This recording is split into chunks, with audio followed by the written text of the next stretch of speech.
Resident Evil 6 is one of Capcom's best-selling video games, yet it was quickly deemed a disappointment that contributed to the entire company's financial troubles for much of the last decade. On top of that, the Resident Evil franchise chose to reinvent itself and ignore pretty much everything that it tried to do with this game. What went wrong here? Is it really as bad as some people say? I decided to revisit Resident Evil 6 recently and dragged some friends along with me, so let's see how that went.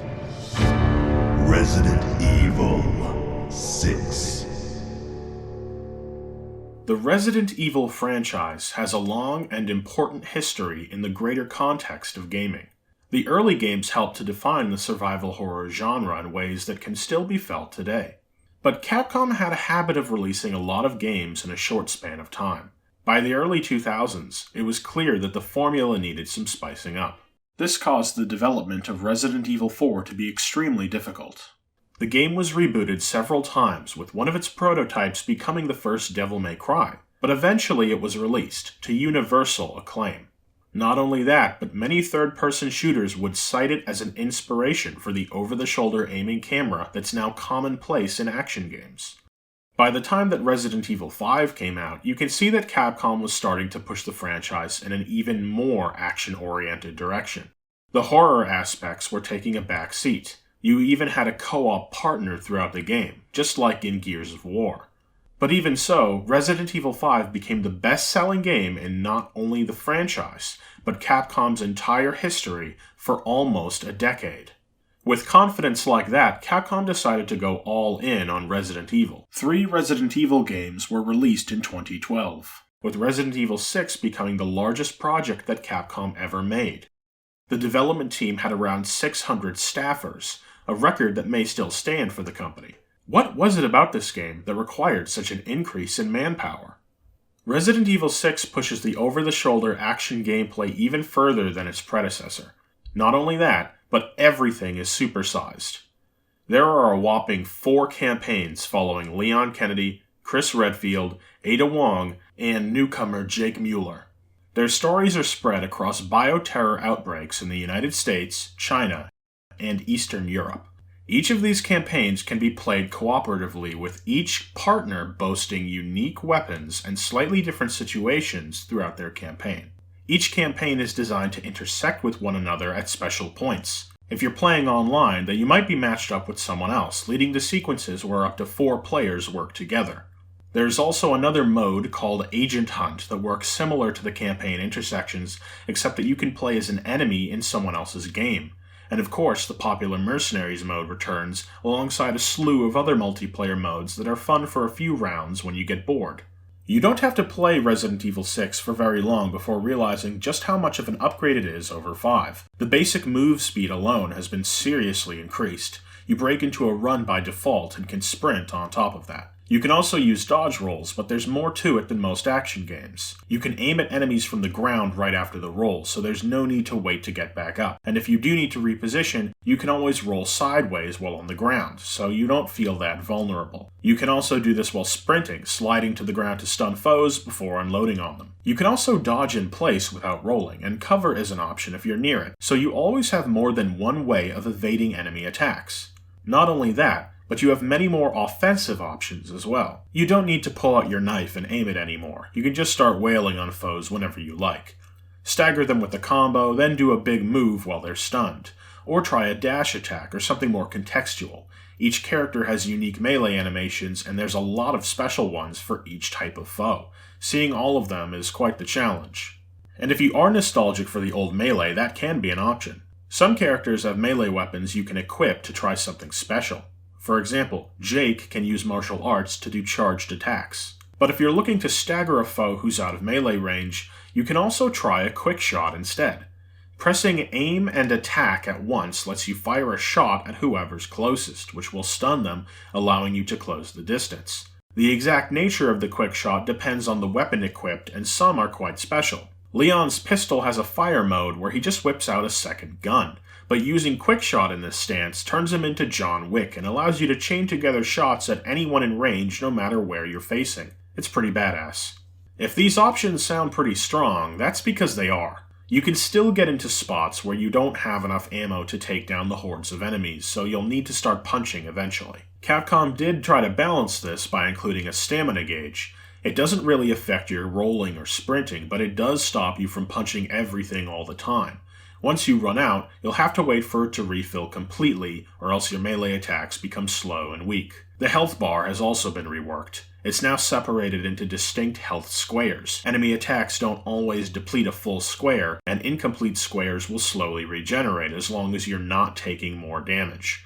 Herbs are still a thing, but combining them requires almost no menuing anymore. Herbs combine to create tablets, which gives you back a square each. Press the reload and heal buttons to convert those herbs into tablets, and then mash the heal button to get full health. Or you could just use first aid spray when you can find it. Even if you do die, it might not be the end. You go into down but not out stance, where you can still crawl and shoot at enemies.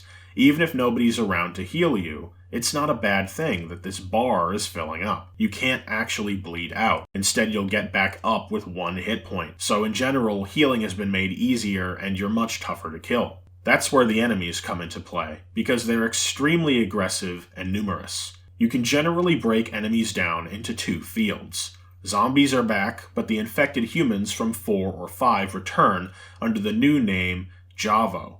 Command is calling them Juavo. Juavo. Okay, got it. Zombies are less common, mostly appearing in Leon's campaign. Compared to the older games, they're much faster, capable of sprinting and pouncing on you from far away. Many of them also have weapons or explosive containers that they can throw, and some even have guns now. Seriously. Aside from zombie dogs and crimson heads, there's also new screaming undead and these super thick boys. But that's pretty much it. Now let's look at all the different types of Juavo. Juavo are similar to the Ganados and Magini from the last 2 games. They're angry humans capable of using many different weapons, whether they're melee or guns. But they're also much more likely to mutate than their predecessors, and it's not just their head that can turn into some horrible creature. A Juavo will mutate differently depending on where you attack it. One hit in the arm might grow a fleshy blade or a shield, while one hit in the legs might just sprout wings and start flying around. And some of these combinations can stack, so an enemy will have a leg mutation and an arm one, for example. There are 4 different parts of the body that can be mutated, and a total of 14 different mutation effects. And if that's not enough variety from just one enemy, then there's more. Regardless of the mutations, there's a chance that a Juavo will randomly turn into a chrysalid when hurt. This makes it invincible for a bit, while its entire body mutates into one of 3 inhuman monsters. So that's a hell of a lot of variety as far as I'm concerned. There are several other enemies that you'll encounter in the game, but they only appear in limited sequences or as bosses. A lot of foes are very aggressive and bullet spongy to compensate for how much more empowered the players are. But it's still frustrating to run into situations where you've wasted most of your ammo because something as basic as a zombie took a lot of headshots to go down. Some characters will start with an assault weapon, so it's easy to end up spraying. This also makes it really annoying when you're trying to find ammo drops and get skill points as well, the game's new money system. There's no shops where you can buy weapons or items anymore. All you can use these skill points for is to buy passive upgrades in between chapters, and they persist across each campaign. That's fine, but I really wish you just accumulated skill points in the background, as they feel like a waste of time to pick up. You're plenty powerful without them. So there are some issues with resource management, but overall I think that this game has some pretty good action mechanics going on. The learning curve for them is a bit higher than other games, but the payoff is really fun. But let's look at the game's level design next, because that's where things get a bit messy. The 4 campaigns are not created equal in this regard. Leon's was definitely meant to be the most reminiscent of a traditional Resident Evil game. It features only zombie enemies, and includes an outbreak in an American city, as well as some puzzles in a spooky church that leads to a secret lab, and eventually ancient catacombs. Whereas Chris's campaign is mostly military-themed, with squads of soldiers accompanying you as you clear the streets of those evil bioterrorists. But a lot of these differences aren't really that significant, because each of these campaigns has balls-out action all over the place. The difference is that some campaigns will have more gimmicks, set pieces, and quick-time events than others. While playing Resident Evil 6, it became pretty clear that they were trying to pull off a lot of inspiration from games like Uncharted and Call of Duty, or even movies like Transformers, maybe. The action is constant and absurd. There's no time for building an atmosphere or tension. Things have to explode. The music has to be loud, and you've got to wiggle that stick like your life depends on it. Leon's is probably the worst offender. The game starts with this in media res scene before you even see the main menu. And if you don't like how crazy this is, if you don't like wiggling the stick and mashing buttons, then you are probably not going to like his campaign. It's full of moments like that.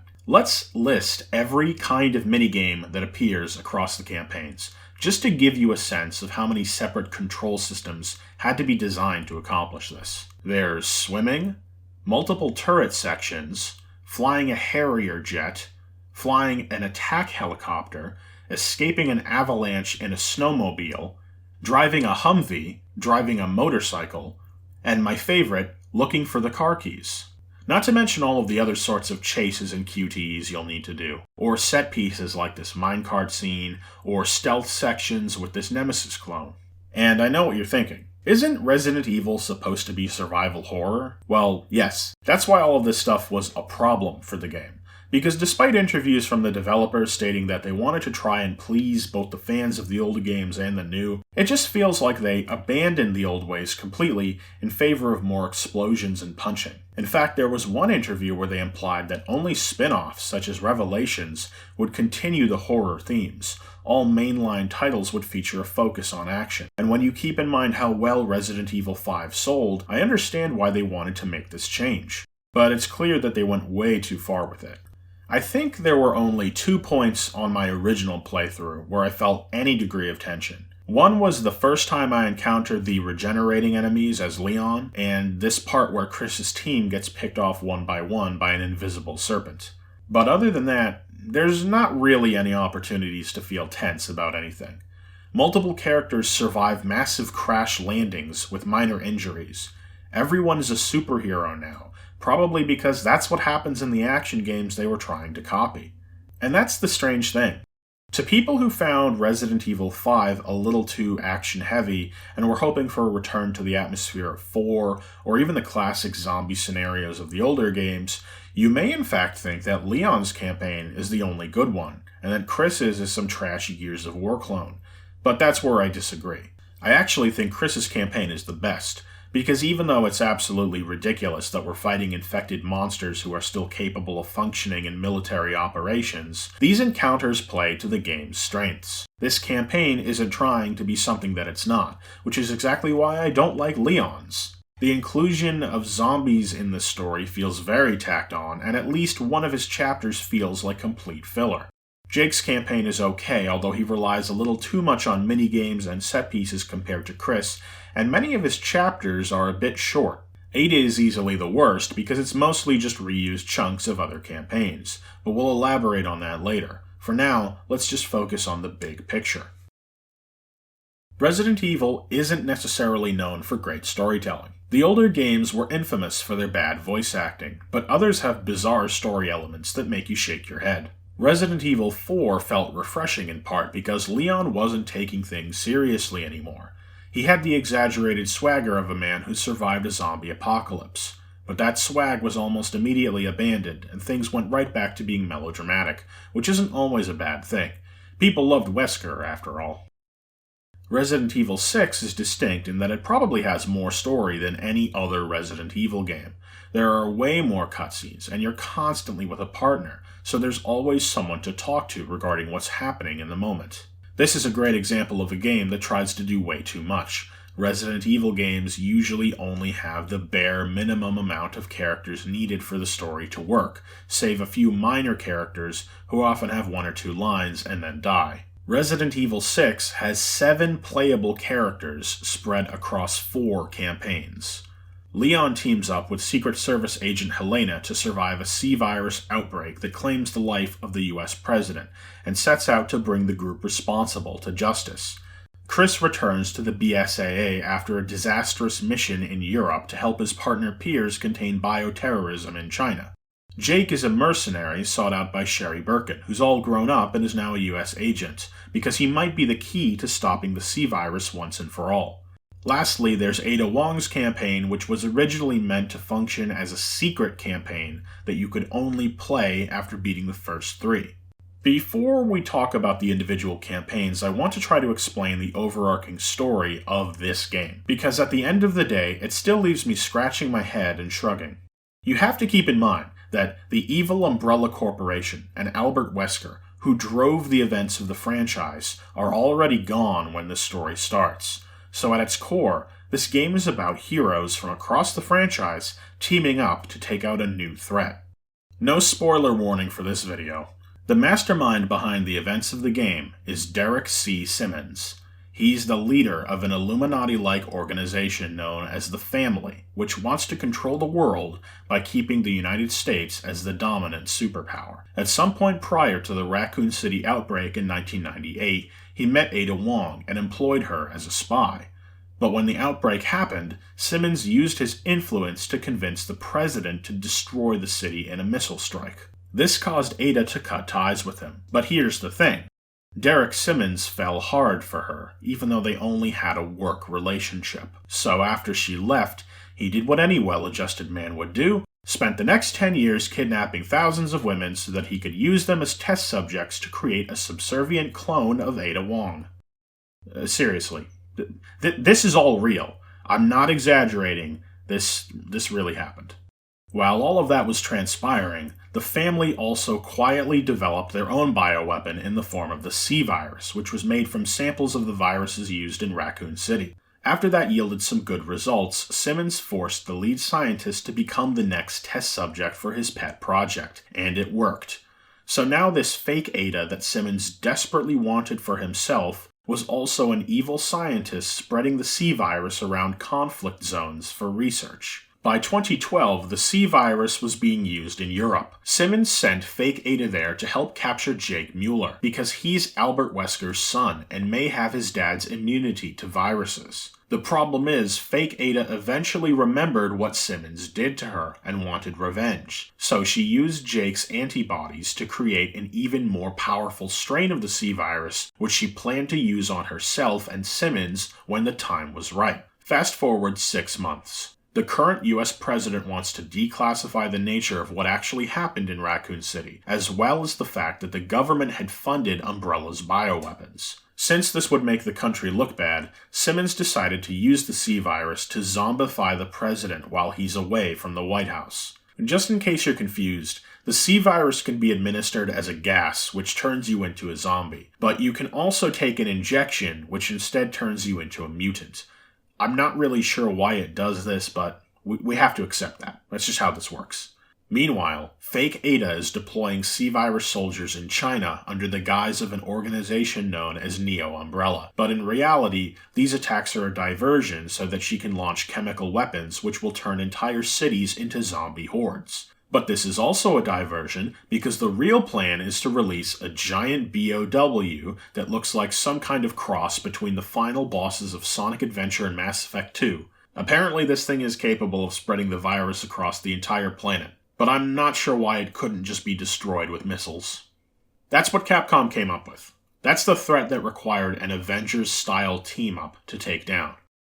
This all happened because this dude was a massive simp. It's embarrassing to think that somebody wrote this. The only thing I'll try to say, to defend Simmons, is that if Capcom was actually making a horror game, then his twisted obsession could actually work. In the right environment, it might actually come off as horrific. But in an action game, it just seems really pathetic. Simmons is already a cartoonish bad guy who's hard to take seriously, but finding out his true motivations was just a laughable moment. Even this premise of there being 2 Ada Wongs isn't used very well. Real Ada wears red, while fake Ada wears blue, and some characters must be colorblind because they never stop to think about why she's changing outfits. And there was literally no reason for her terrorists to be called Neo Umbrella. They have nothing to do with the old company. Neither Simmons or fake Ada seem to share the same ambitions that Umbrella had. It's just a lame reveal to make you think that some aspect of Umbrella still survived, which is false. I've got more to say about this story, but we're going to be discussing details pertaining to the individual campaigns from this point on. Since Leon is featured in the prologue, he gets to go first. Leon's story almost immediately starts with some red flags. They don't convey information very well in this opening. I don't understand why we couldn't see the terrorist attack on the president happen. I think it's because they couldn't figure out a way for it to make sense. The family deployed these monsters that spew the C virus on this college campus. And yet, here Leon is with Helena at the epicenter of the attack, apparently unharmed. And on top of that, he barely reacts when she tells him that she helped the attack happen and asks him to go with her to the local church. It's a little bizarre that he didn't suspect this was a trap. Once you get to this church, that's where things go off the rails. It has an underground lab, which is fine, but from there you end up in these catacombs that just go on and on and on for over an entire chapter. The scale of this place is tremendous. And did I mention that it's the Simmons family tomb? This place might predate the United States, given some of the lore on it. And apparently the C virus can reanimate long dead corpses, unless these zombies are unrelated to the outbreak. That still doesn't explain how some of these old zombies are holding lit sticks of dynamite.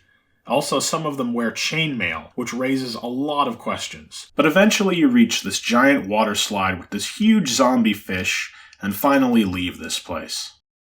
Then, after crashing a plane, you get to China and confront Simmons, just before he gets infected with the advanced strain of the virus. Then you fight him for what feels like the rest of the campaign. He turns into a weird giraffe thing, and then the chapter ends. A zombie gas missile hits the city, so you run around for a while and eventually end up at this giant tower where Simmons is just there, again. This time he turns into something straight out of Monster Hunter.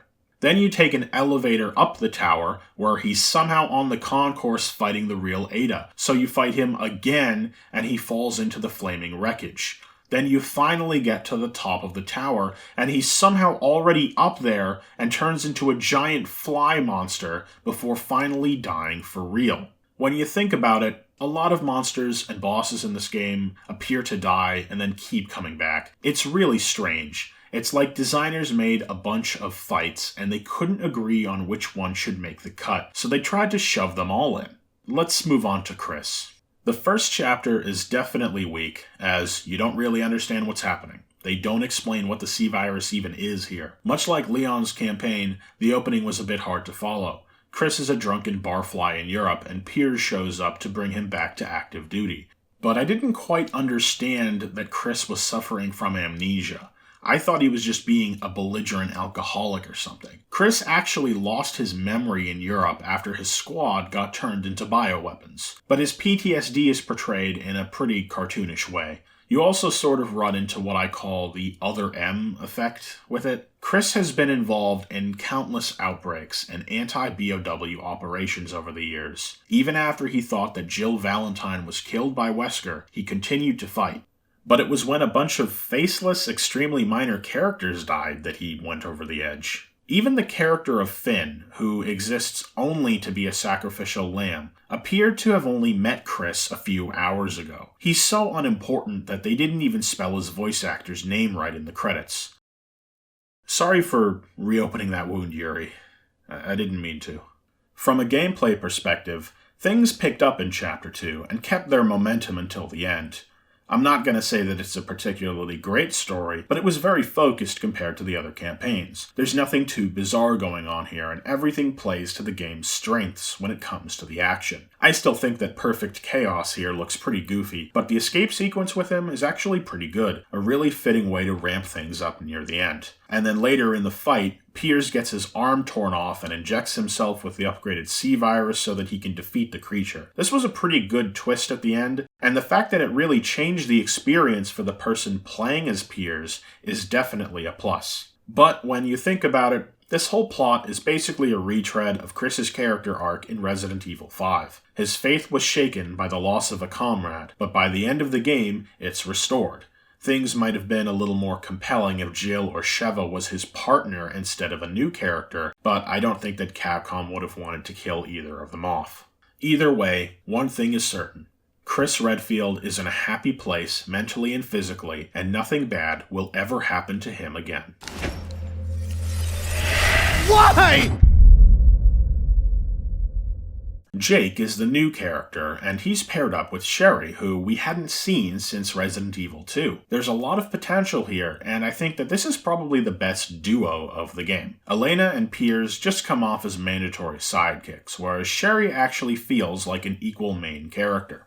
Also, Jake is pretty much the only character who seems to understand the kind of schlock that he's in. Everyone else is so serious all the time, but he actually has a sense of humor, which is better than nothing. There's a part of me that wishes that instead of making all of these different campaigns, they should have just put all of their focus into making one really solid campaign with Jake and Sherry. They feel like the soft reboot-style protagonists that this game needed, but they certainly aren't perfect in their current form. Jake's character arc isn't great. He goes from being an asshole to being less of an asshole. And you could argue that Sherry's return was kind of wasted here. They even go out of their way to explain how she has healing powers because of the G virus, but this never ends up mattering, and it does not manifest in the gameplay either, so why bring it up? I think the bigger issue is that this is the third campaign on the list in the menu, but almost no new information is revealed in the story, which makes it feel a little pointless. The fact that Jake is Wesker's son and has C-virus antibodies is revealed in the other campaigns. There are no real details expanding that to be found here, especially since Jake didn't actually know his father. Even Jake's unique threat, the Nemesis-style Ustanok that's chasing him around, doesn't really matter in the context of the story. We know that Jake needs to survive so that his antibodies can be used to make a vaccine, but this creature doesn't raise the stakes, even when it shows up in the finale. We know Jake's going to survive, so who cares if the monster keeps coming back from death like everything else that you fight in this game? Now on to the final story. There's 3 things that you need to know about the Ada campaign. First, it was originally a secret campaign that you unlocked after finishing the others, but this was changed a couple of months after release, so now it's just treated as a 4th campaign.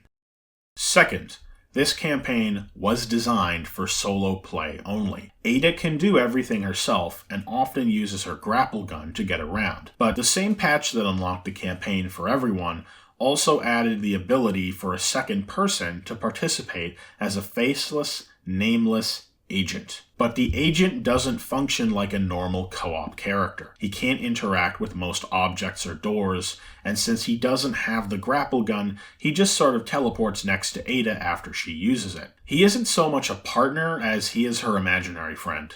Lastly, this campaign stinks. It's easily the worst one.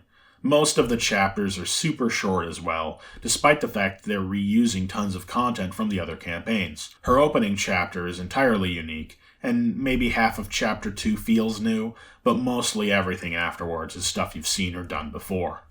Ultimately, Ada's campaign only exists to try and explain how fake Ada exists. Most of what happens here doesn't matter to the narrative. Real Ada does kill fake Ada after she mutated, but this was after she was shown to die in Chris's campaign, so it doesn't change anything. The worst part is that her final boss is just Simmons' 3rd fight, which we already did as Leon. It's like they gave up with this campaign. There is one final scene with Ada where she finds the lab where her clone was made. There's a chrysalid in there, ready to hatch, so I thought that this might be the real final boss. But no, Ada just destroys the lab before anything can happen. The true final post-credits cutscene of the game shows Jake in the Middle East fighting more BOWs, but I'm pretty sure we're never going to see him again, so this wasn't much of a reward. I should also mention that a lot of the details of this story really aren't explained in the campaigns themselves. If you want to understand how the president got infected, or how Chris went missing in Europe, or when Wesker had a son, or how much of a creep Simmons really was, you need to read the files. This wouldn't be an issue normally, but Resident Evil 6 decided to get rid of the ability to read them, probably because they thought it disrupted the co-op gameplay. You can only read files from the main menu, and in order to unlock them, you need to find and destroy these jade emblems scattered throughout the game. So this means that you're probably not going to get most of the files, and it's not like reading them all online has really changed my opinions of the story by much. I do think that Resident Evil 6 falls straight into so bad it's good territory, but I don't know if I can recommend playing the entire game just for that. Most of the really fun stuff is in Leon and Chris's games, although Jake has some moments. But Ada's was so frustrating to play that it kind of soured the experience. On release, Resident Evil 6 received mixed reviews. People who were hoping for a return to horror fundamentals were left with nothing to work with, and people like me, who find the game fun to play with friends, are still left with a weak story and some really inconsistent campaigns. 3 Resident Evil games were released in 2012, and the only one that seemed to please people was the 3DS title Revelations. That game's definitely not perfect, but it at least manages to be a survival horror game. That might be why the franchise went on to a bit of a hiatus. Resident Evil 7 was scrapped and reimagined as a completely different game that went back to the horror roots of the franchise. This turned out to be a pretty good move, and by the time that the remakes of Resident Evil 2 and 3 released a few years later, it was clear that the series as a whole had gotten back on its feet. Because of this, a lot of people assume that Resident Evil 6 was a total failure, but that's not entirely true. The game sold over 4 million copies in just a few months, and went on to sell 10 million by 2020. That made it Capcom's second best-selling game of all time, just underneath Resident Evil 5, until the release of Monster Hunter World pushed both of those games down the chart. Numbers like that shouldn't result in a flop. So what happened? There's a few factors going on here. Firstly, there's the expectation game. Since Resident Evil 5 broke records for the company, Capcom assumed that a sequel would sell even better. The original sales projection for Resident Evil 6 was 7 million copies within 6 months. The game only sold 5 million in 1 year. That's not the growth that they were looking for at all. Sales may have started off strong, but the mixed reception to the game and competition in the market likely stopped people from buying it after the initial launch window. Capcom eventually admitted that sales had been disappointing, and they seemed to put the blame on inadequate organizational cooperation. I think that means that they spent way too much money hiring way too many people. Remember, the staff headcount reached as high as 600, which is simply staggering. The amount of subsidiaries listed in the game's massive credits roll is also a bad sign. The game doesn't really feel polished so much as it feels over-designed in certain areas, and this lack of cooperation might be why. The amount of unique animations that each enemy and character have is staggering. Depending on who you're playing as, you have one of 5 different HUDs, all of which feel extremely over-designed. That goes for the regular menus as well. The people who made the UI for this game went super hard. I also found these clips of video storyboards that were made for the cutscenes. To be clear, this isn't the motion capture. They've got costumes and props. I don't think I've ever seen anything like this for a video game. It really feels like the different departments were trying their hardest and were given a lot of resources, but maybe they just weren't on the same page. The people at the top didn't have a strong vision tying everything together. That's why you have producers claiming that Leon's campaign is meant to feel like an older horror game, but the designers gave him John Wick gunplay.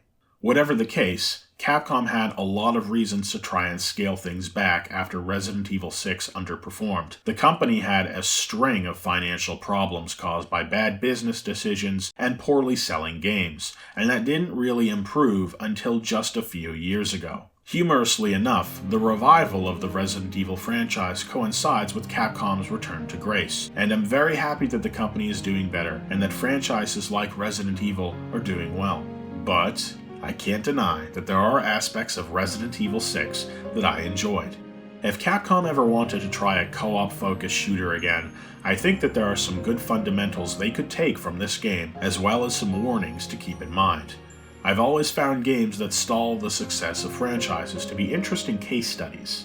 Sometimes they can be a real slog to get through, especially if you're a fan, but Resident Evil 6 is pretty breezy to play. Each campaign takes at most 5 hours and is broken up into bite-sized chapters from there. Sure, I think that the story is a bit of a mess, but you can just skip all that stuff at the end of the day, or just have a good time laughing instead. It makes for a fun, fast, and casual game to play through, especially with friends. It's kind of like eating a solid, dependable hamburger from your favorite joint. Hamburgers are good, But at the end of the day, Resident Evil fans wanted pizza, so Capcom changed the menu. And as long as that pizza's good too, I can't really complain. If you've only gotten into Resident Evil recently, then you should know that many of the older games, including this one, tend to go on sale a lot. My friends who played through the campaigns in this video picked it up for just $8, and they certainly got their money's worth. And if you like action games, you probably will as well. So the next time there's a rainy day, why not give this game a try? What's the worst that could happen? Let me know what you think of Resident Evil 6 in the comments. Thank you for watching.